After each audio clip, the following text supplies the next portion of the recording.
بسم اللہ الرحمن الرحیم۔ یونس اللہ کے ایک رسول تھے جنہیں شمالی عراق کے ایک شہر نینوا میں بھیجا گیا تھا جس کی آبادی 1,00,000 سے زیادہ تھی۔ حضرت یونس علیہ السلام بظاہر ایک عام آدمی تھے جو نینوا کے ہم وطنوں میں پیدا ہوئے اور پرورش پائی۔ نینوا کا عروج والا شہر طویل عرصے سے اللہ کے پیغام کو بھول چکا تھا اور بت پرستی اور گناہوں سے بڑا شہر بن گیا تھا۔ اللہ تعالیٰ نے فیصلہ کیا کہ ان کے درمیان پیدا ہونے والے ایک شخص حضرت یونس علیہ السلام کو ایک رسول بنا کر بھیجے تاکہ وہ اپنے راستے یعنی روشنی کے راستے کی طرف رہنمائی کرے۔ حضرت یونس علیہ السلام فوراً اپنے رب کی خواہش کو پورا کرنے کے لیے نکلے اور اپنے قوم کو اللہ کی طرف رجوع کرنے اور بت پرستی سے بچنے کی دعوت دی، لیکن نینوا کے لوگوں نے یونس علیہ السلام کو رد کر دیا، جس طرح بہت سی قوموں نے ان سے پہلے کے نبیوں اور رسولوں کو رد کیا تھا۔ یونس علیہ السلام کو حوصلہ نہیں ملا، وہ انہیں اللہ کی عبادت کی طرف بلاتا رہا اور انہیں اللہ کی خوفناک غضب کی یاد دلاتا رہا جو عاد، سمود اور قوم نوح پر نازل ہوا تھا، لیکن انہوں نے اس بات کو رد کر دیا اور کہا کہ ہم اور ہمارے آباء و اجداد نے کئی سالوں سے ان دیوتاؤں کی پرستش کی ہے اور ہمیں کوئی نقصان نہیں پہنچا۔ حضرت یونس علیہ السلام ان کی مدد کرنا چاہتے تھے اور ثابت قدم رہے۔ انہوں نے اپنے قوم سے ہمت نہیں ہاری۔ ان کی لا علمی اور سخت الفاظ کے باوجود آپ انہیں اللہ کے عذاب سے ڈراتے رہے۔ وہ لوگ ہنسے اور یونس علیہ السلام کو بتایا کہ وہ اس کی حالی دھمکیوں سے ذرا بھی خوف زدہ نہیں ہیں۔ حضرت یونس علیہ السلام کو مایوسی ہوئی۔ اللہ کی اجازت کے بغیر اس نے اپنے لوگوں کو چھوڑ دیا۔ اس نے نینوا شہر کو اس امید پر چھوڑنے کا فیصلہ کیا کہ کہیں دور کوئی ایسی جماعت مل جائے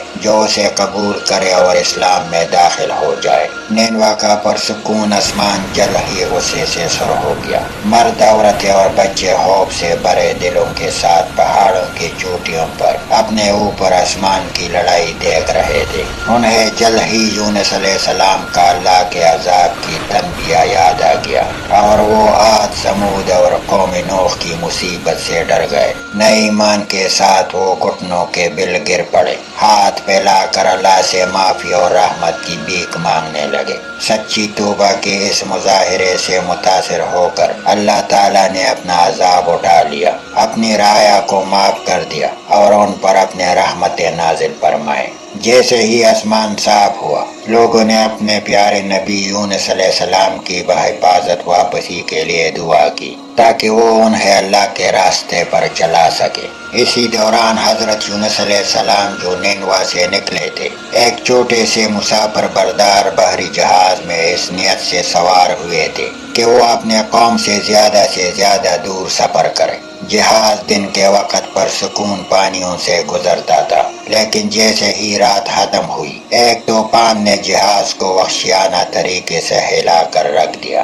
جہاز کا عملہ اور مسافر اپنی جانوں کے لیے خوفزدہ ہونے لگے کیونکہ سمندر کا پانی آہستہ آہستہ جہاز میں بھرنے لگا اور جہاز کو آہستہ آہستہ ڈوبنے لگا۔ جیسے ہی طوفان رات بھر جاری رہا، جہاز کے کپتان نے اپنے آدمیوں کو حکم دیا کہ وہ سامان اور دیگر تمام اضافی بوجھ کو باہر پھینک دے تاکہ جہاز کا بوجھ ہلکا ہو۔ عملے نے جہاز کا اضافی بوجھ باہر پھینک دیا، لیکن جہاز پھر بھی ڈوبنے لگا کیونکہ یہ اب بھی بہت بھاری تھا۔ کیپٹن کے پاس کوئی چارہ نہیں بچا تھا۔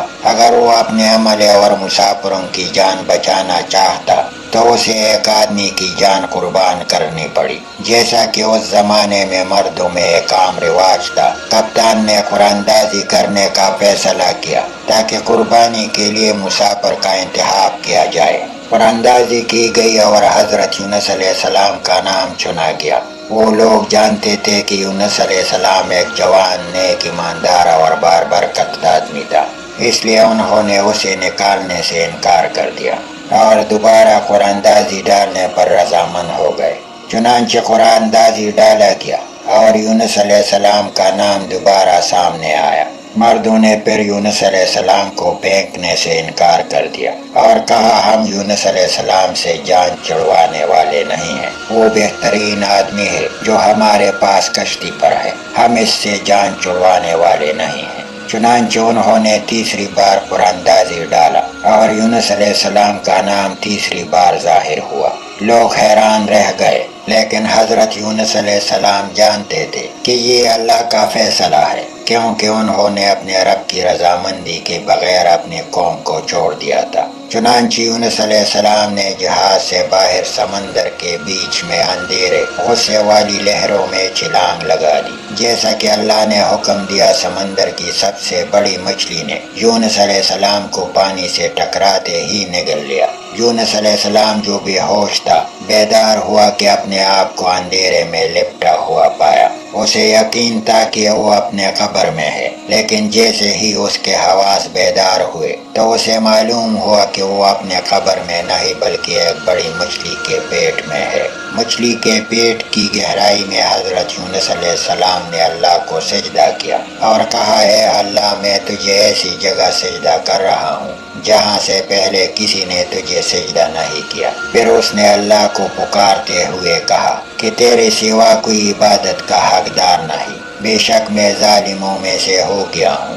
گہرے سمندر کی مخلوق نے حضرت یونس علیہ السلام کی دعائیں سنی اور بڑی مچھلی کے گرد جمع ہو کر اللہ کی حمد و ثنا کے جشن میں شامل ہو گئے۔ یونس علیہ السلام کی توبہ سے اللہ رحمان بہت متاثر ہوا۔ اس نے مچھلی کو حکم دیا کہ وہ اپنے رسول کو ڈوب دے۔ حضرت یونس علیہ السلام سمندر سے باہر آ کر نینوا شہر پہنچا تو لوگوں نے شاندار استقبال کیا اور لوگوں کو اللہ کی تبلیغ شروع کی اور نینوا کے لوگوں میں امن اور امان قائم ہوا۔ اللہ تعالیٰ سے دعا ہے کہ ہم سب کو اللہ کے احکامات پر چلنے کی توفیق عطا فرمائے، آمین یا رب العالمین۔ شکریہ ناظرین، اللہ حافظ۔ ناظرین، میرے چینل سبسکرائب کریں، لائک کریں اور بیل آئیکن پر بھی کلک کریں۔